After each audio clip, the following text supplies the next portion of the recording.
All right. Well, good day, everyone. We want to welcome you to PrimePay's Broker Concierge 2019 webinar series. Today's webinar is titled New HRA Plans for 2020. Yes, folks, it's coming up pretty quickly. And it's going to be what we're dealing with here today is more about the practical applications for the two new HRA plan designs, ICHRA and EBHRA, so the individual coverage HRAs and the accepted benefit HRAs. Hello, everyone. My name is Steve Jackson. I am thrilled that you have taken time out of your busy schedules to sit with us today. We have some great content for you today. And for those of you who have not attended before, let me just run through just some quick logistics. We do want to hear from you. I am quite certain that as I go through my content here today that you're going to have questions. And so what I would ask is that as I go through the webinar today, at any time, you can go into the Go to Meeting menu bar, and I already see some questions popping up. So guys, well done there. Thank you. But you can go into that question box, go ahead and type in your question. And I may be able to address it in today's webinar. If not, no worries, okay?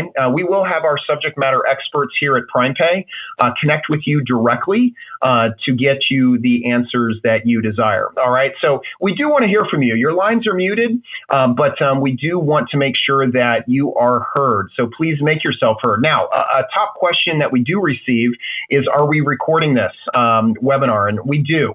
We record all of these webinars. Within a couple days after the webinar today, we will post it in our Broker Concierge YouTube channel. So it's public there, and you can subscribe to that channel and certainly get additional postings as they come through. But in our follow-up email, we will provide you with that link, all right, to the recording.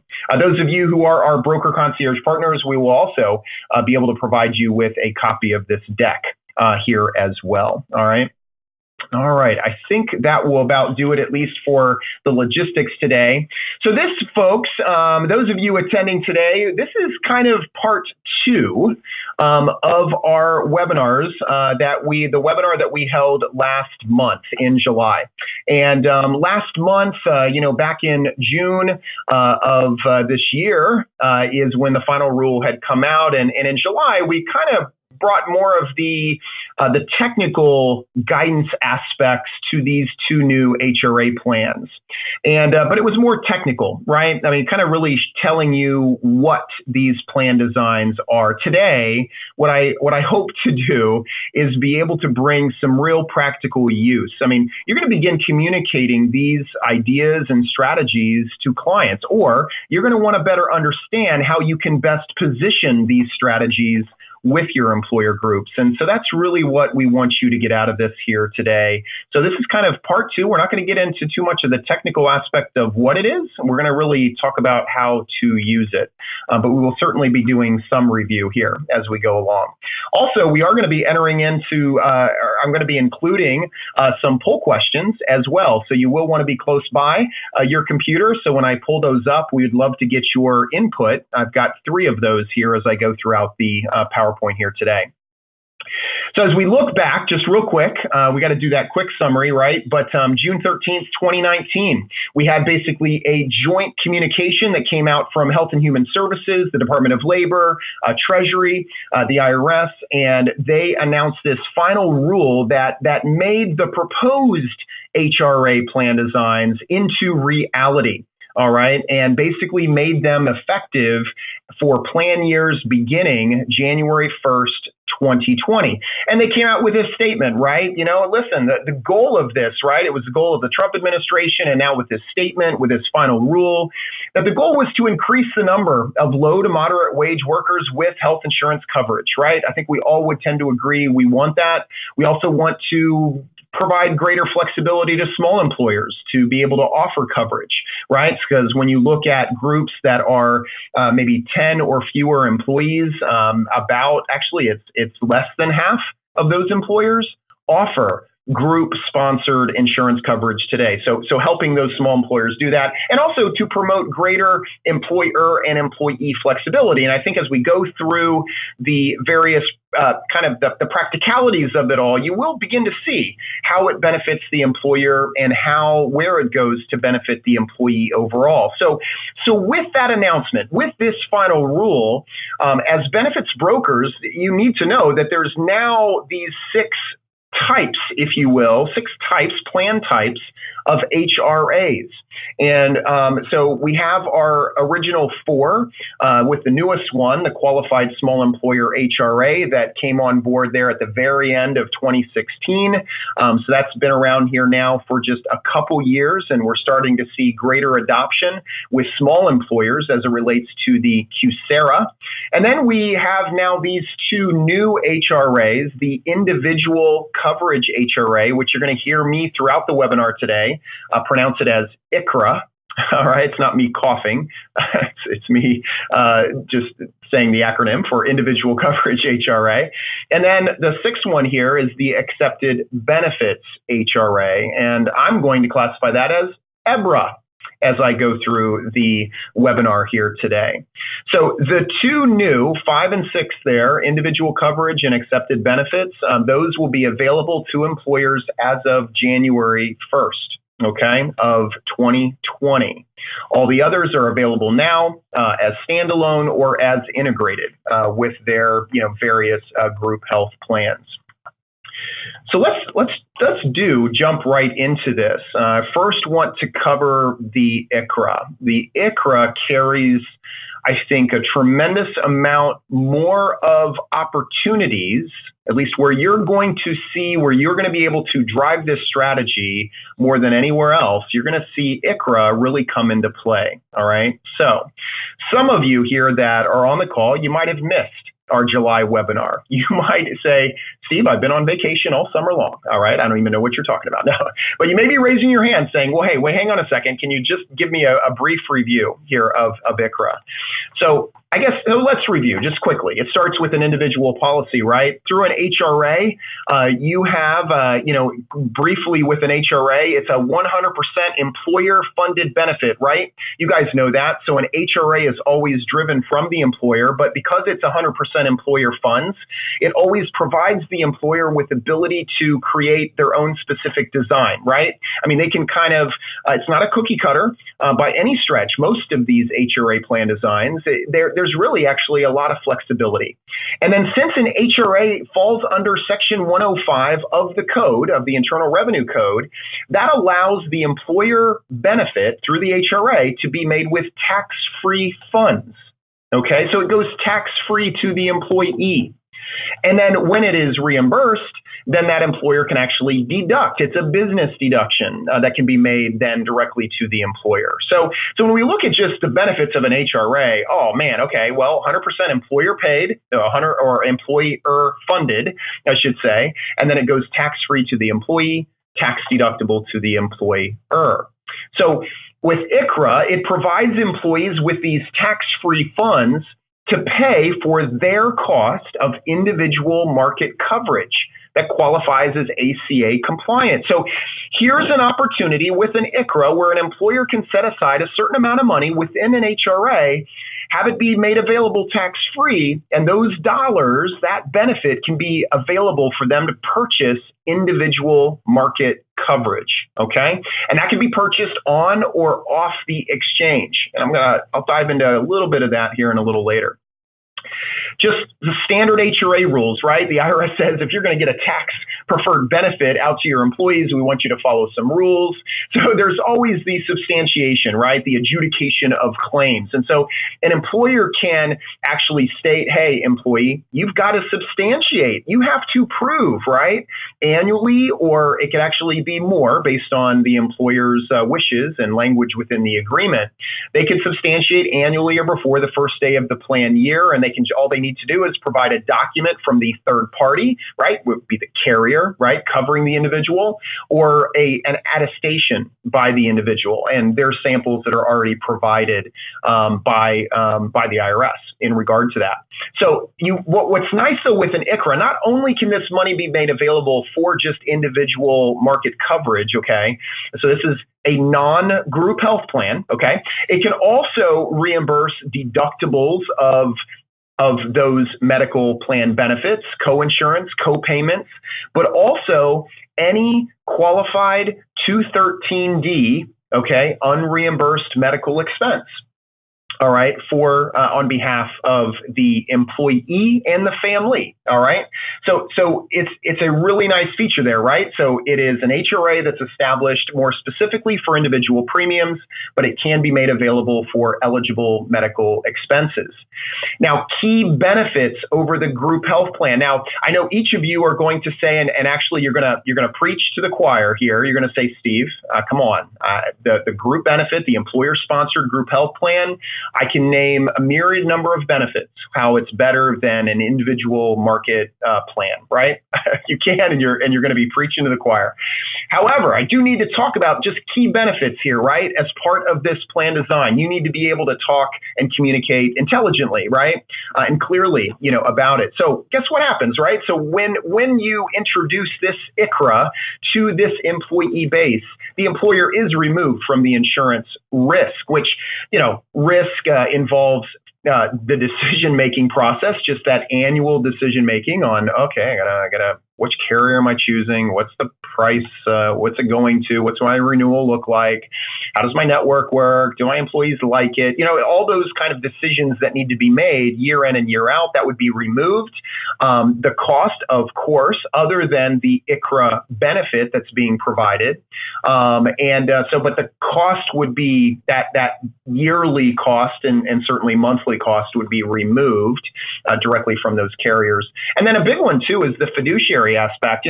These are generally ERISA based or ERISA qualified plans. And in fact, virtually all of those health and welfare benefits are going to be ERISA qualified. So being able to remove some of that the fiduciary aspect responsibilities can be a really big deal as well. Another deal or idea is certainly if we go back several years ago about the private exchanges, right, where employers were going to give kind of a lump sum and then that employee chooses their benefits, right, from a multiple number of medical carriers and or medical plans that they could choose from. And this follows the same kind of process, right? Employer provides a benefit through the ICHRA, and the plan, the employee can take that money and they can choose whatever plan they need to find and ultimately enroll in, right, for themselves and for their family.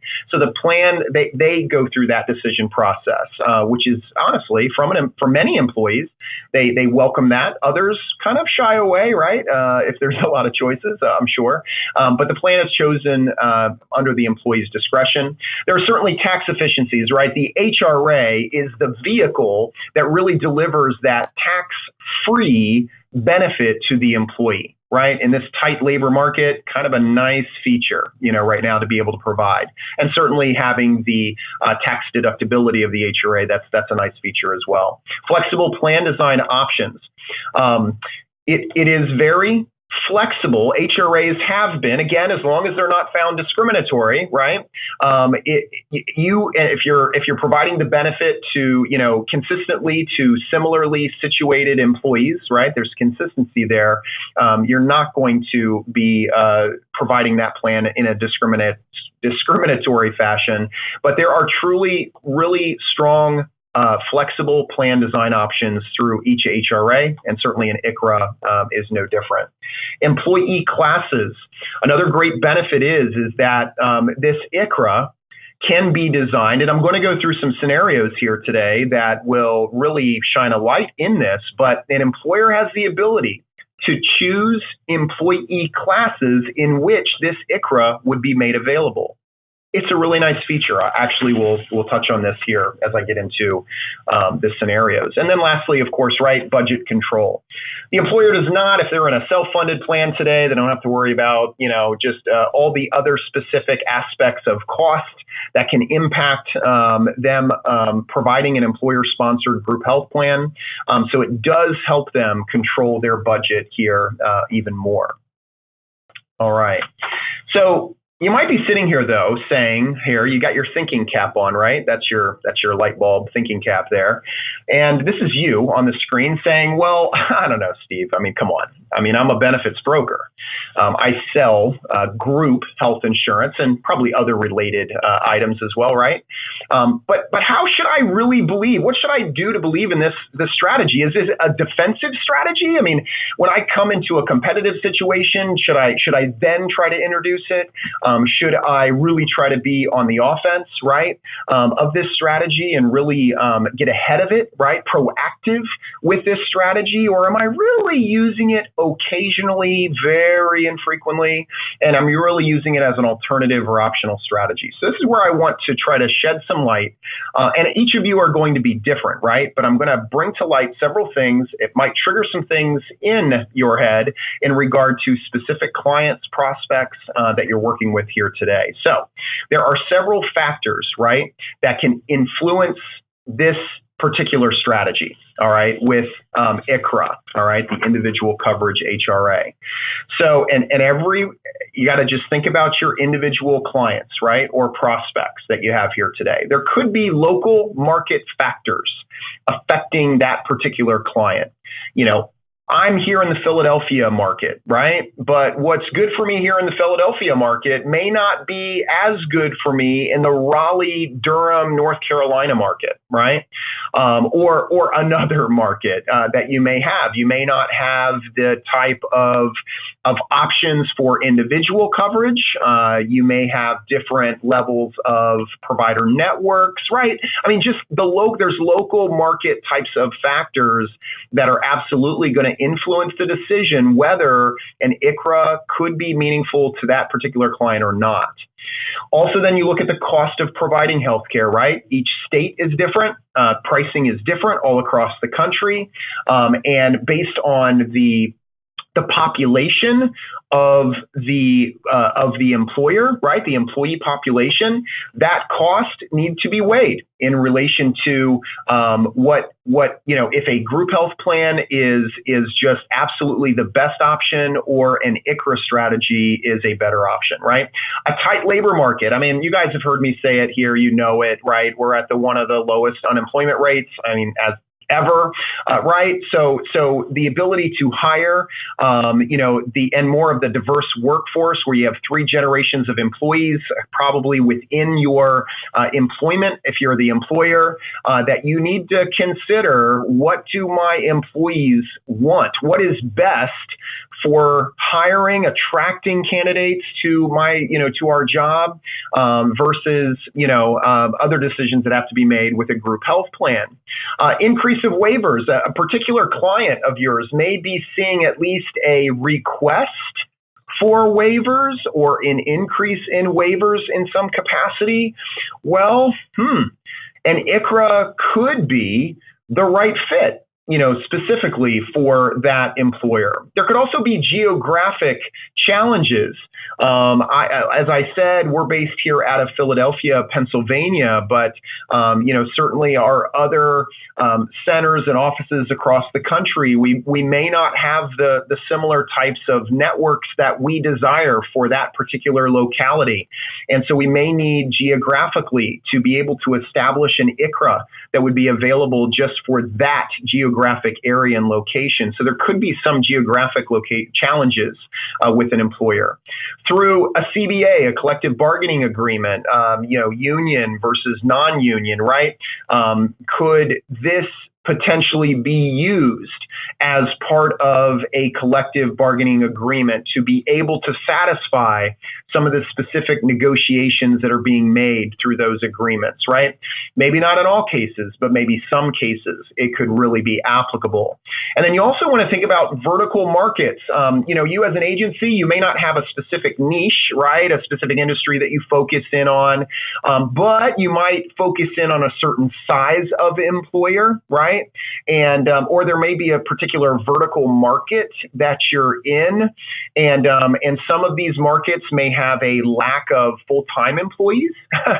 Maybe in retail you've got a lot more variable hour employees, or certainly maybe more seasonal. If you're in the agricultural community of businesses, you might have more seasonal aspects to that. So what you have to look at is a vertical market, and look, you guys know your vertical markets really well, right? When you have a specific niche, where you do really well, you consult very nicely in with that particular industry. Maybe it's a nonprofit.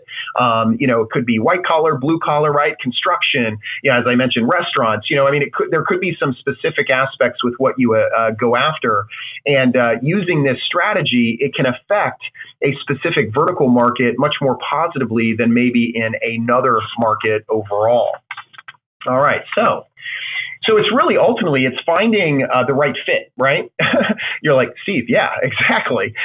So these are some additional thoughts here before I'm going to show you 6 different scenarios here. So, all right, is ICHRA the right fit? So the employer wants to manage the employee healthcare spend. Okay, so you could have employers that really want to be involved.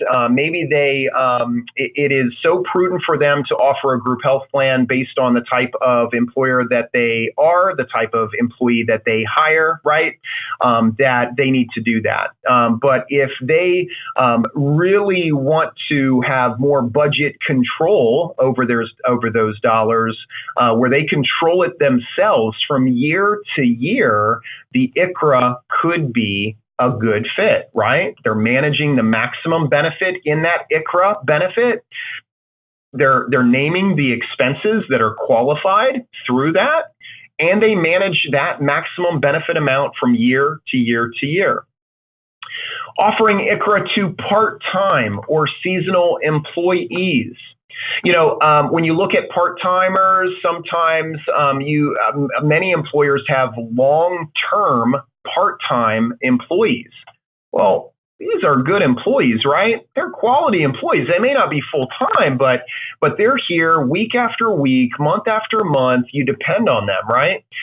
So offering something in addition where they're not currently eligible for the group health plan, or even if you have a seasonal employee base, that could become a right fit. Another thing to consider, you have offering an ICHRA to employees that have not completed a waiting period. I'll give you a scenario here just in a second in regard to that. Now, that's maybe for larger employers that are hiring a lot of employees at a time.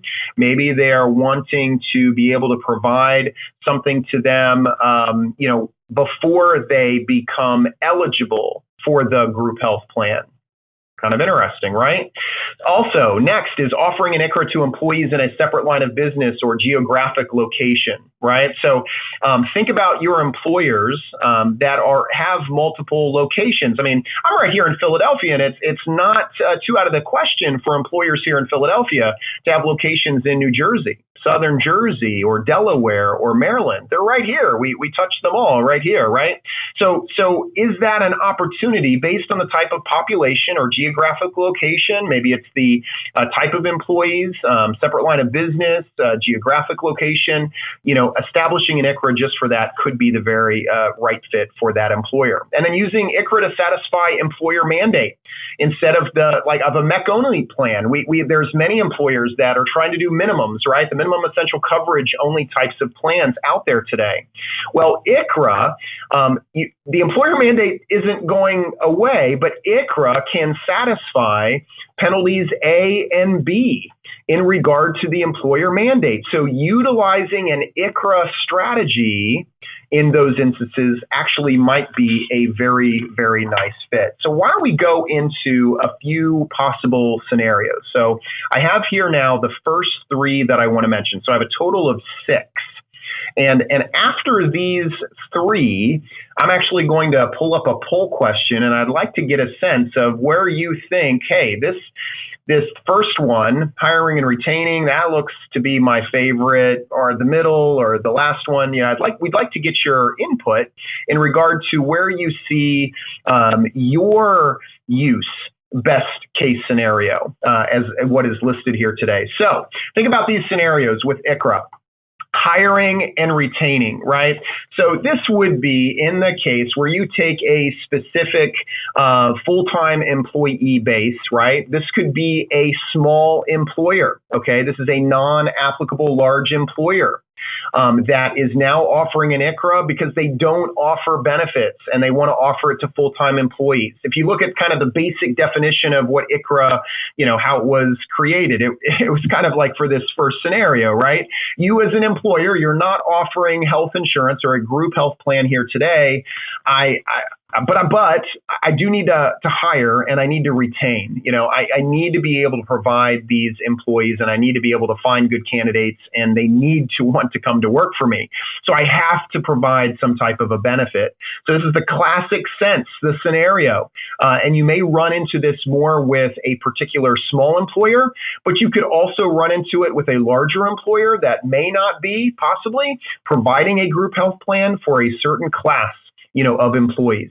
So in this case that I'm just showing here, you're offering it to full-time employees only. And again, you're just, you're in an HRA plan designs, you can differentiate that amount based on coverage tier, single coverage versus family coverage. Actually, there's over 10 permitted classes plus combinations of those classes that can be established in order to offer an ICHRA. So there is some great flexibility with how that scenario could be laid out, even if it was laid out for all of the employees. Okay. Second scenario, number 2, employees working in more than one state. This becomes actually a nice, easy decision. And I think this is a fantastic scenario for many employers that may have employees working remotely, that might be having employees working in another state. And, it gives that employer the opportunity to be able to class by state or by geographic location.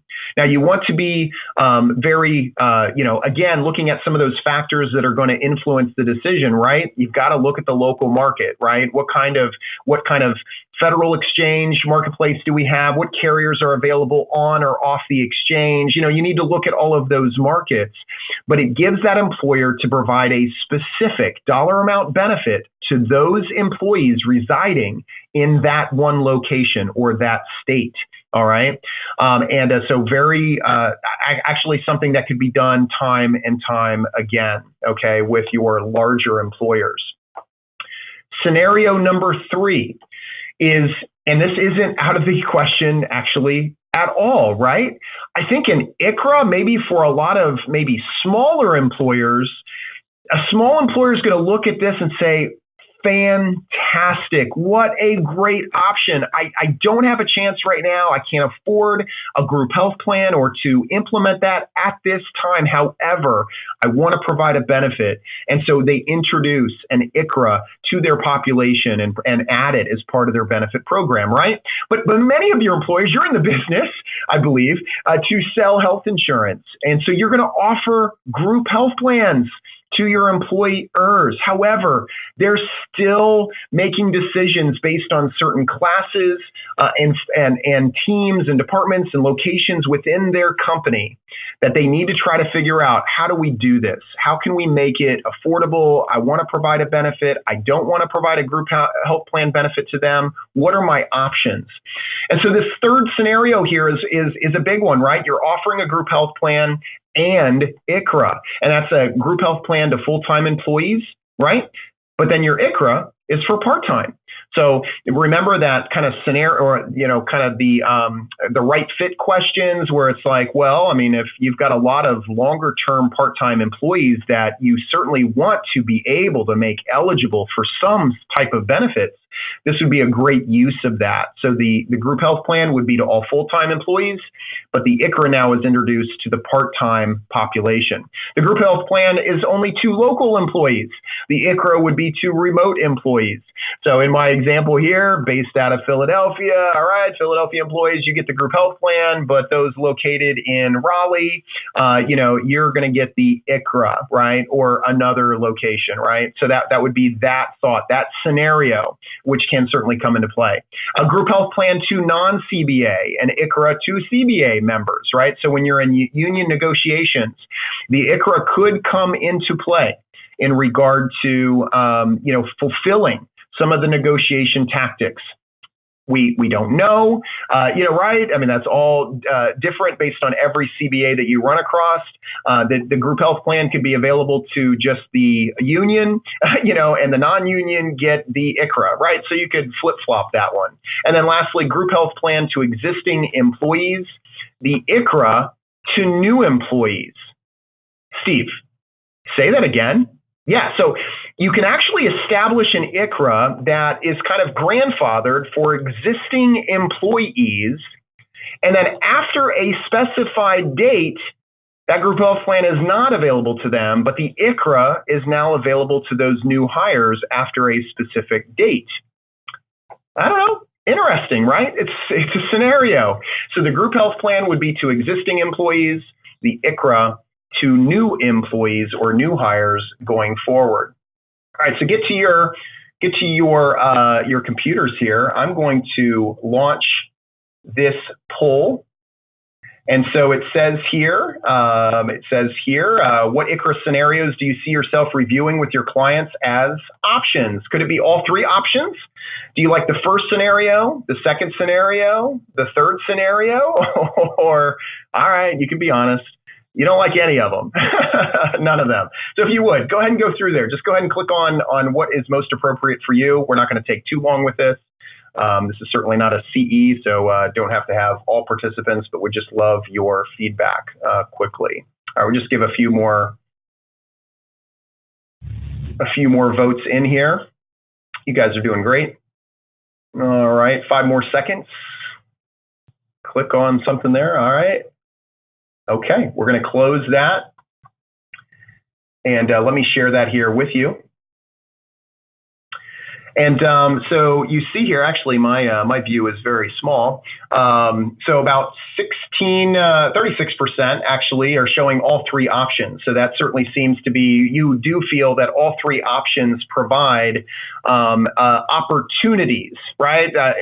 End of the day, it's a decision, strategies made by that employer, but nonetheless, you do see all three options as being viable. All right, let's hide that for a second. And let's get back here to the next scenarios. All right, so now I am on 3 more. So there's 3 more scenarios here in this mix. A next scenario, I will say number 4, the 4th scenario here, but the number 1 on the left there, older population.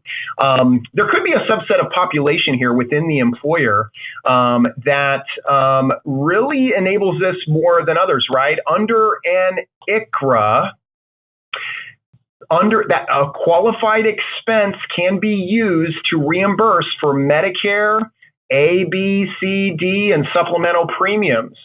Interesting, right?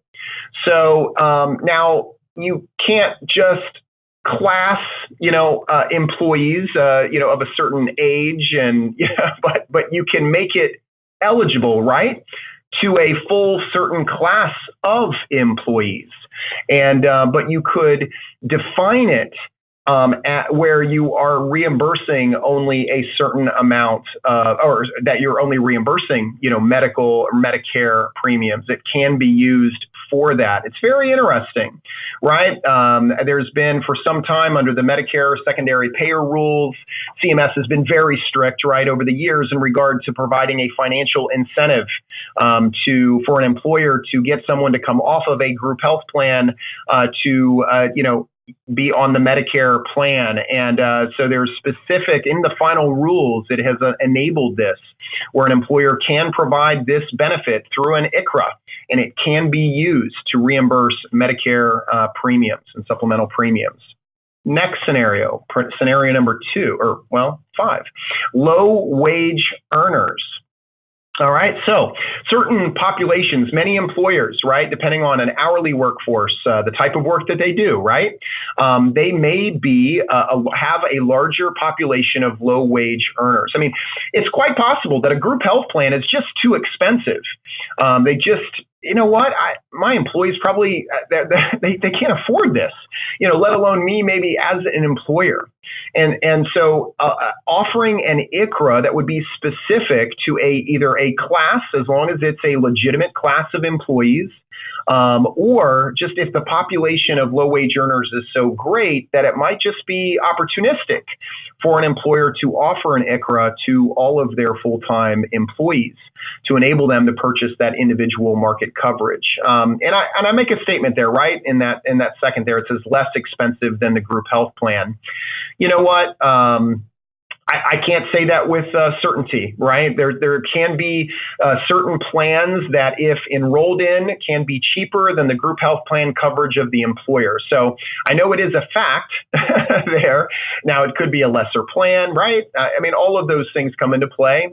So we're quite familiar with that. But it could, based on the state, right, the local factors that can affect, the decision-making process, that state, those carriers might be able to provide a less expensive premium product than maybe that group health plan. And then lastly, an ICHRA that is used. So the sixth example here, far right, is the seasonal industry. ICHRAs, it's interesting, right? So with variable hour employees, with seasonal workers, seasonal employees, there's opportunities for an employer. They see these same employees come in every year, right? I mean, many of them. And so being able to say, look, we appreciate what you're doing. You're not eligible for our group health plan. However, I'm going to provide to you a minimal benefit here through an ICHRA, and it's going to enable you to do this and that, right? So seasonal industry, really dig into that. There's great opportunities here for you to provide strategy to your employer clients about that particular scenario. So we've got older population, low wage earners, and then the seasonal industry. I'm going to actually launch the next poll. So if you would, go to your computers here. And if you would, let's do this here again. So of these 3 scenarios, which I just mentioned, again, where do you see yourself discussing with your clients as options? Is it all of them? The first, the second, the third? Steve, quite frankly, are you kidding me? No. All right. In Philadelphia, we like to say we like to keep it real here in Philly. So just keep it real. All right. Let me just give you a few more seconds here to collect those responses. All right. Really, really good. Okay. I'm going to close it. And let me share that with you. All right, so it looks like the vast majority of you, think that all 3 are possible viable scenarios. About 21% there showing the first scenario, the older population, as an opportunity. And thank you for those who are being sincere on none of them. Thank you. All right, so very good, right? Good to see that. All right, so let me hide that here a second, and let's keep moving on here. All right, so what about the qualified small employer HRA? Steve, you just are talking about an ICHRA, and it reimburses individual medical coverage, but I thought that a QSEHRA, a qualified small employer HRA, does the same thing. So what are you telling me? Is this strategy still viable, a QSEHRA? So let's do a quick comparison if we can. Let's do this. There we go. Let's do a quick comparison here between the QSEHRA and ICHRA. And I thought this would be a very great way to kind of showcase this here. So you've got the employer size, right? A QSEHRA is only for a non-ALE, but an ICHRA is for any size employer. So the advantage goes to the ICHRA, all right? A QSEHRA is reimbursing individual medical coverage as is an ICHRA as well, all right? But advantage here goes to the ICHRA. Dollar limits. The QSEHRA does have a limit, a maximum limit, $5,150 and $10,450 for those with single and family coverage. ICHRA is not limited, so there is no minimum nor max. So the advantage goes to ICHRA. The 90-day notice requirement. For those of you implementing a QSEHRA for an employer for the very first time, there is a 90-day notice requirement, which means that the notice needs to be distributed to employees 90 days prior to the effective date of the plan. So it's required for the QSEHRA. However, in the final rules for ICHRA, it was recommended.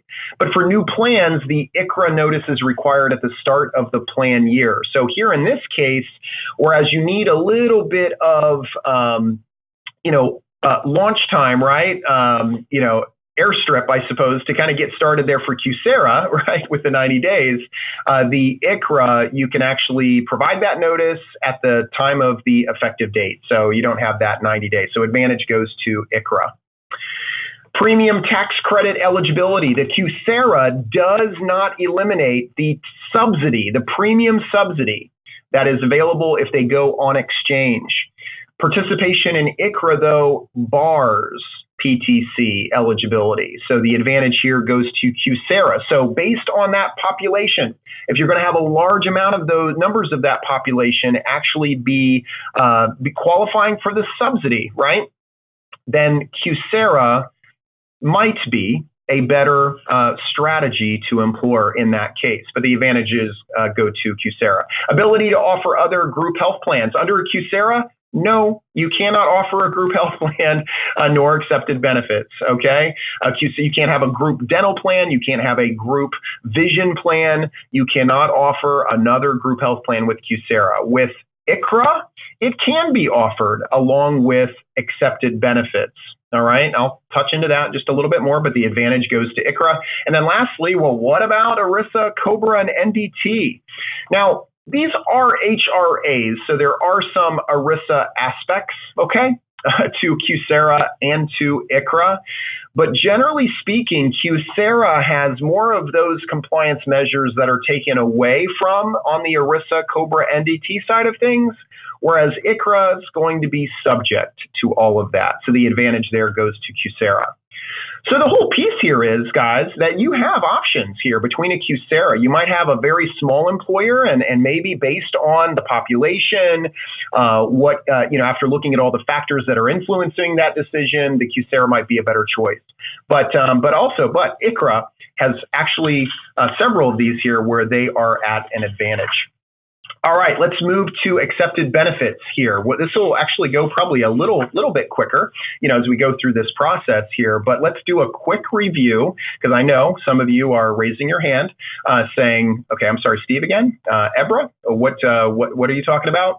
All right, so this is where your employers, right? They are offering a group health plan. If you think about an HRA here, since the dawn of ACA, rules came out that said if you were going to adopt an HRA, that the HRA must be integrated or coordinated with the group health plan that is being offered by the employer, okay?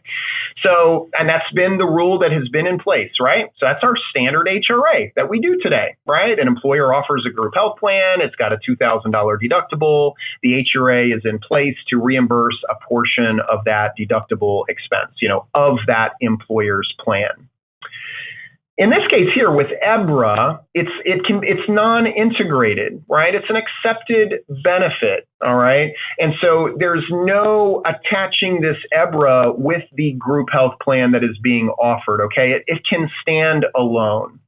And so an EBHRA provides employers that pre-tax dollars, right? This benefit amount is going to be made tax-free to the employees for certain qualified medical expenses. And those expenses are going to be premiums for the vision and dental plans that they purchase. We're talking about individual plans, right, that they're purchasing. It can include those young adults that are in college that may have, health insurance policies or student policies that can be included. It also can include short-term limited duration insurance and also COBRA premiums.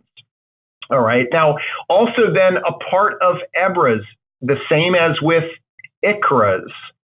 I'm not clearing my throat.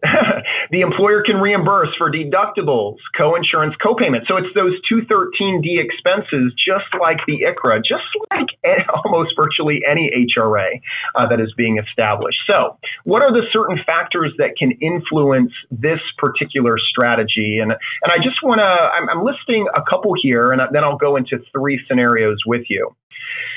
We have many employers that offer a health flexible spending account today, and we have many of those employers that offer seed money or employer contributions to that health FSA. And those employees, if you offer a health FSA, you have to offer a group health plan. Okay, that's under current ACA rules. All right, that is required. So employers want to offer a group health plan, but are looking to provide additional funds without the need to integrate. So today, under a health FSA, the employer is kind of restricted with how they can contribute to the health FSA.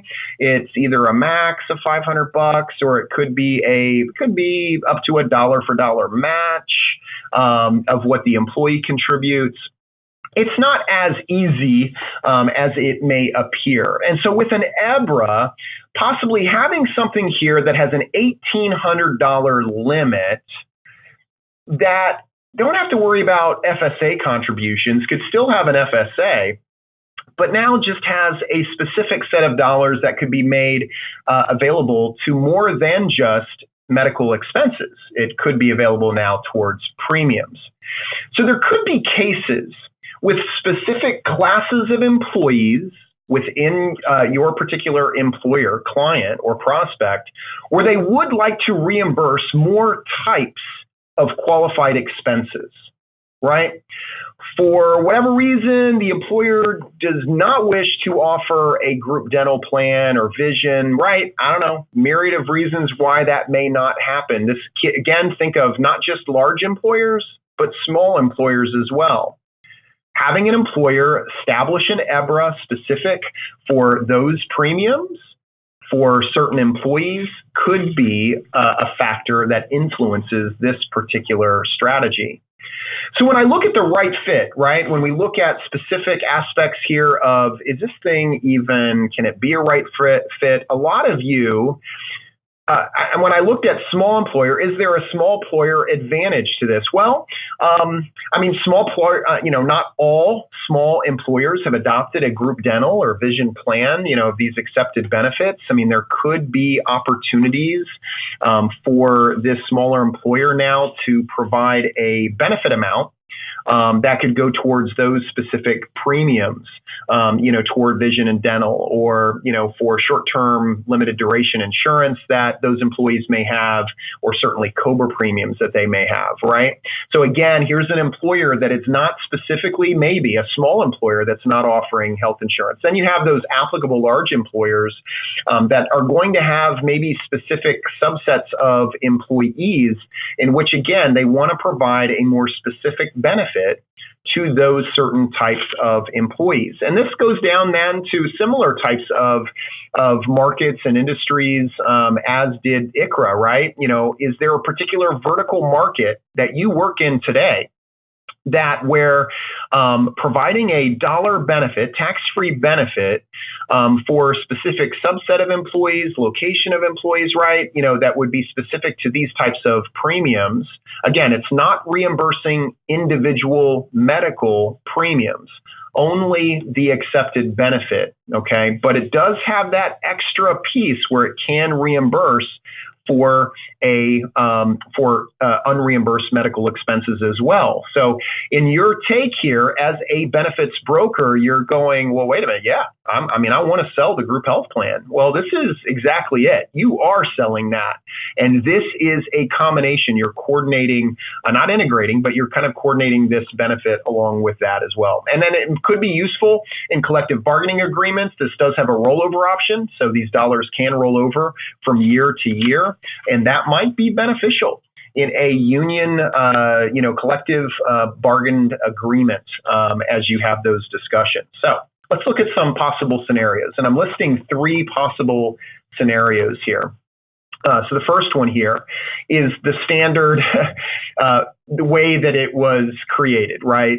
It is to provide reimbursement, a benefit amount for the sole purpose of accepted benefit premiums. So that would be your dental, vision premiums. I mean, they could sit there and say, as an HRA, since it is an HRA, they could say, I'm only reimbursing dental and vision premiums, right? But they would also, more likely, you'd open that up, right? So short-term limited duration insurance, COBRA premiums. I mean, when you think about your small employers, right? Maybe ICHRA is too much. Maybe this is phase one for a small employer. I'm not even to an ICHRA yet, let alone a group health plan. But you're telling me I can kind of begin to get a taste of this by giving some money for some accepted benefits. I like it, right? We all know that dental and vision insurance, it's fantastic, right? There is such a need. So here's an opportunity for you even to be able to sell maybe some VB, right? Some voluntary benefits to your employer clients here. So that first one, you may initially think that it's just for smaller employers that are not offering group, but you certainly could see larger employers who are offering group health plan provide these a specific accepted benefit HRA specific to a class of employees. Number two is the employer-funded FSA. You might have current clients today. We have them. They're out there that are currently contributing to an FSA due to a lot of those restrictions, though, right, that I had mentioned. It may not be as clean, right, as they would like. They may not be able to provide the type of benefit that they ultimately wanted to through that FSA. Well, here's a way through EBHRA that would allow for a larger amount to be contributed. And again, I mentioned that rollover could be in place.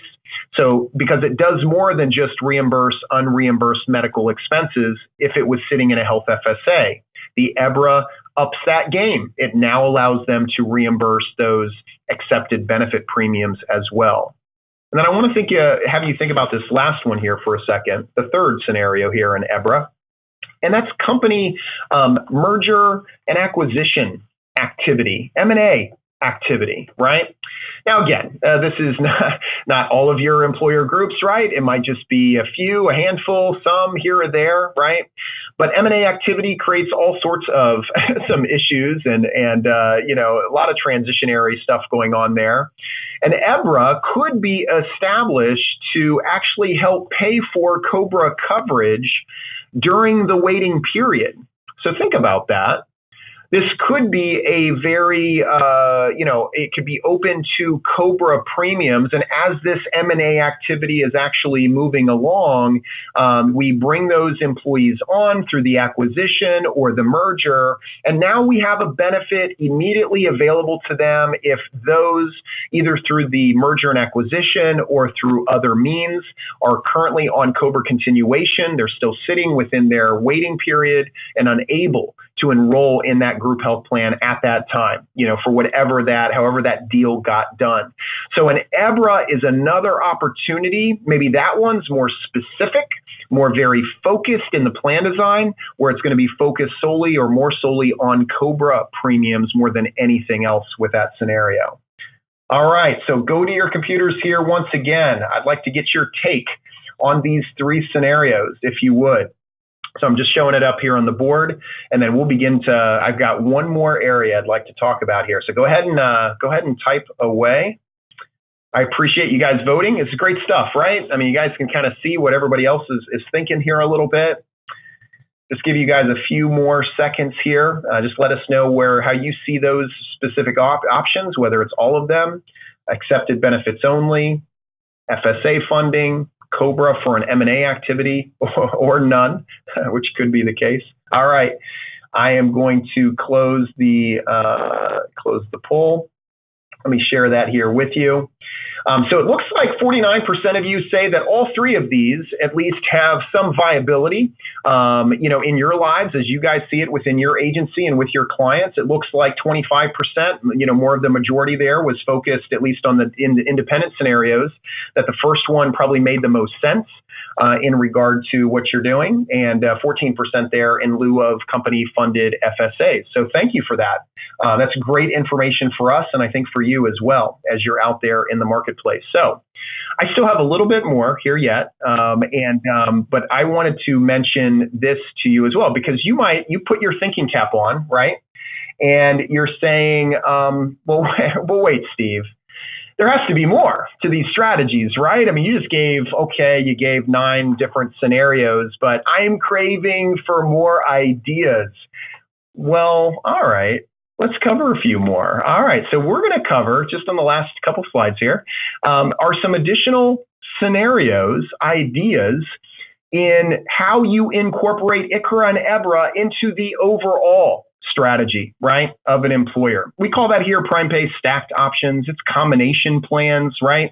But it's when you're stacking one benefit program, tying it with another, so on and so forth, okay? So these stacked options, and I first want to, let's get the negatives right out of the gate, right? What you cannot offer, okay? So if you were going to implement an ICHRA and an EBHRA or an EBHRA, you cannot offer these various things. So if you're offering an ICHRA and EBHRA to the same class of employees, it cannot be done, right? So you cannot offer that to the same class of employees. That does make a lot of sense, right? Based on what the ICHRA specific requirements are and EBHRA, it does make sense. You cannot offer ICHRA or EBHRA with a QSEHRA, okay? So you can't have one of those and also be offering a QSEHRA as well. You also cannot offer a general purpose, and I'm going to say pre-deductible versus post-deductible ICHRA or EBHRA, along with an HSA.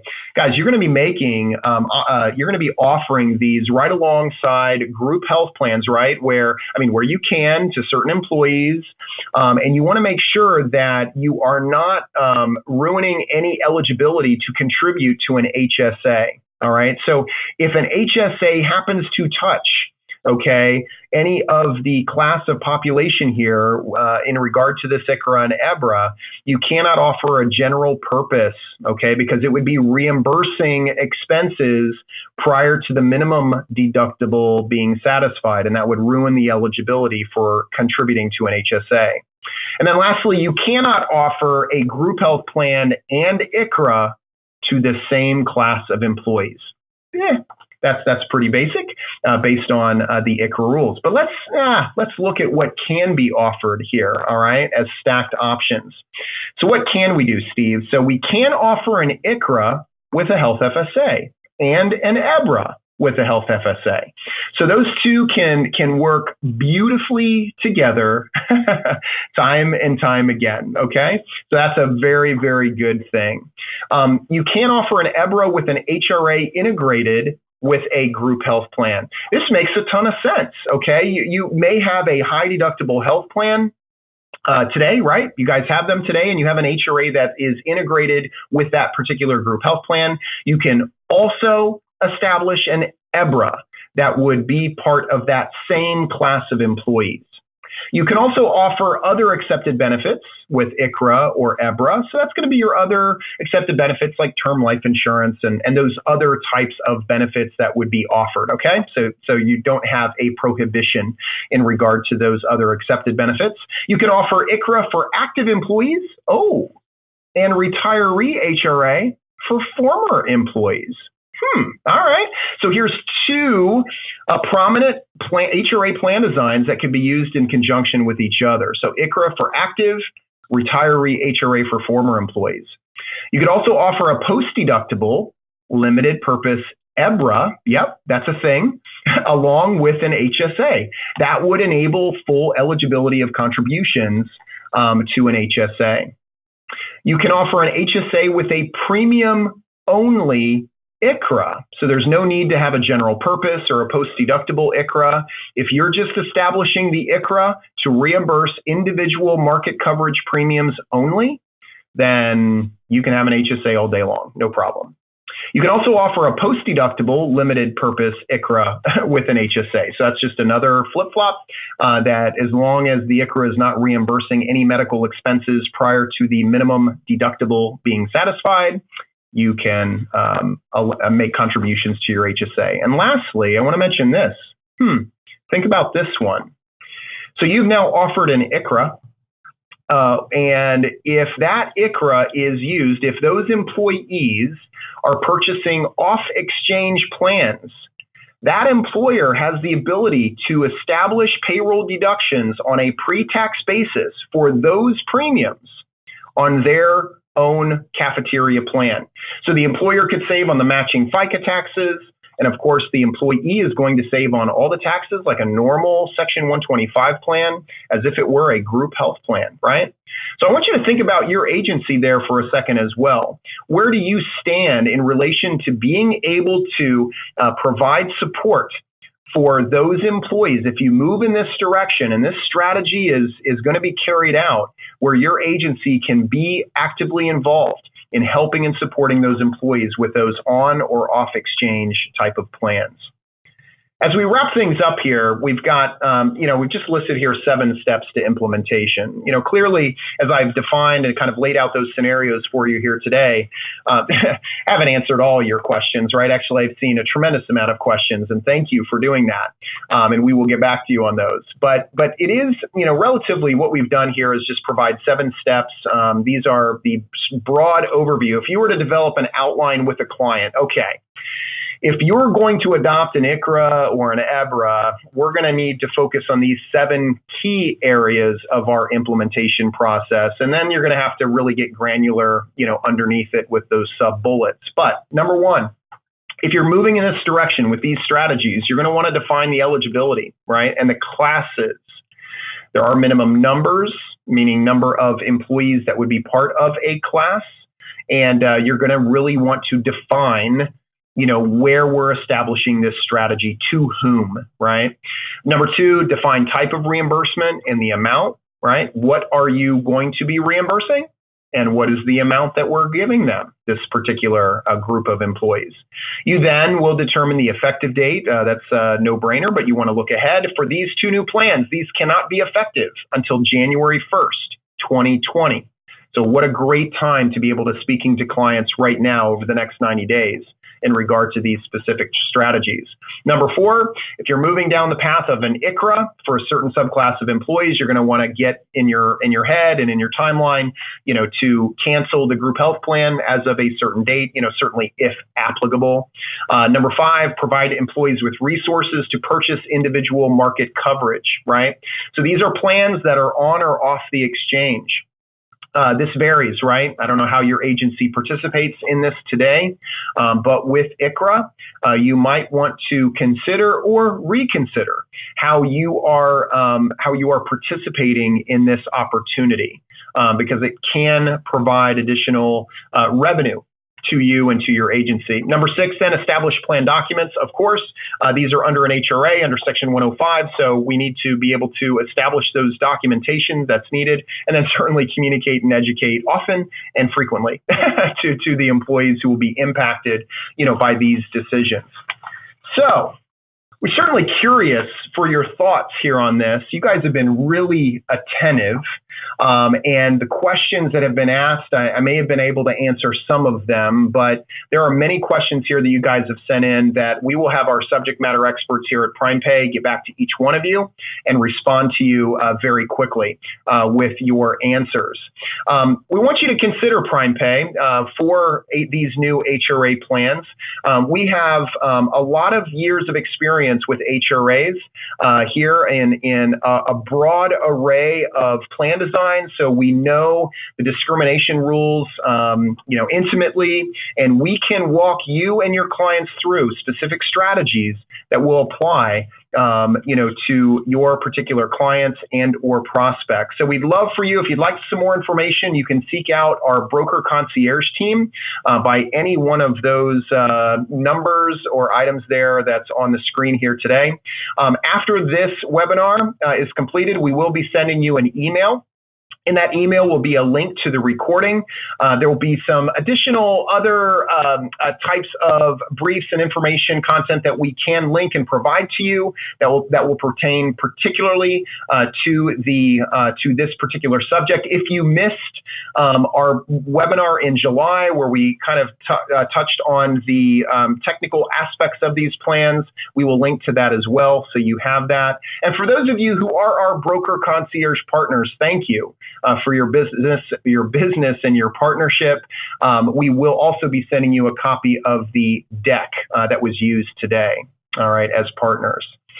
Look for our next webinar invite coming up here in early September. It will be coming out. We've got an exciting webinar to share with you, some information, so look for that here forthcoming. Thank you for taking time out of your busy schedules to sit with me today and with us. And we look forward to providing additional content and information here to you coming up very shortly in our next webinar. Have a great day, and we will all see you soon.